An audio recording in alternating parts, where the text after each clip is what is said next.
Oh, hello. I heard you come in. I just didn't care. Welcome to a new segment I'm trying out, where I sit and talk about an idea I had on a film. I call it Friday Film Thoughts with Matt. Recently, I made a video about sequels. You can go watch that if you like. In said video, I said that Jurassic World was an allegory for why Jurassic World shouldn't exist. Allow me to explain. In the movie, they talk a lot about the first park, Jurassic Park.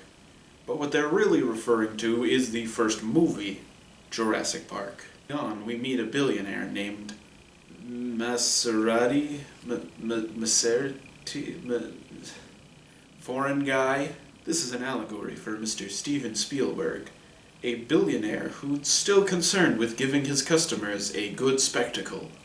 Unfortunately, a lot of the people he works with are only concerned with the money, a clear allegory for the Hollywood executives who greenlit something like Jurassic World. In the movie, they mention that T-Rexes don't impress anyone anymore, and that they have to make something bigger, better, and wilder.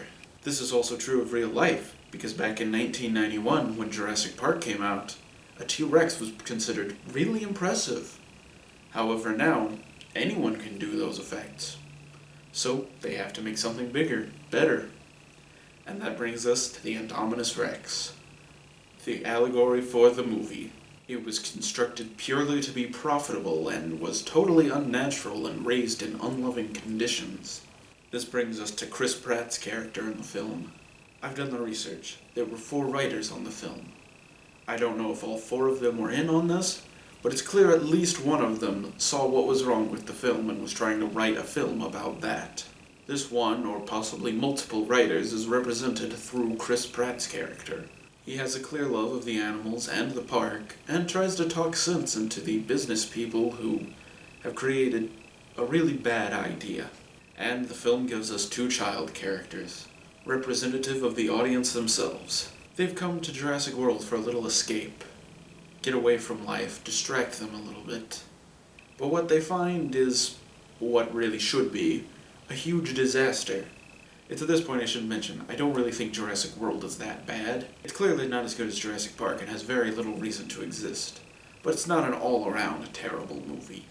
I think the writers expected it to be, though, as our Indominus Rex escapes and terrorizes the people, the audience. Soon, several of the characters come across where the original park was, and it ends up helping save them. This is true of the film as well, because when it comes to the end of the movie, the thing that really saved it was having the T-Rex from the first movie show up. Really, one of the best parts of the film was going back to the roots of its story, thus, in a way, almost saving the movie the same way that the original park saved the kids. So those are my thoughts on why Jurassic World is a perfect allegory for itself. Join me next time as I talk about more thoughts I've had on films, and be sure to tell me what you liked and didn't like. I'm always happy to improve. Do you agree with my thoughts? Does it make Jurassic World better looking at it from this perspective? Let me know. I wish all of you a pleasant Friday afternoon, and may you always rock on.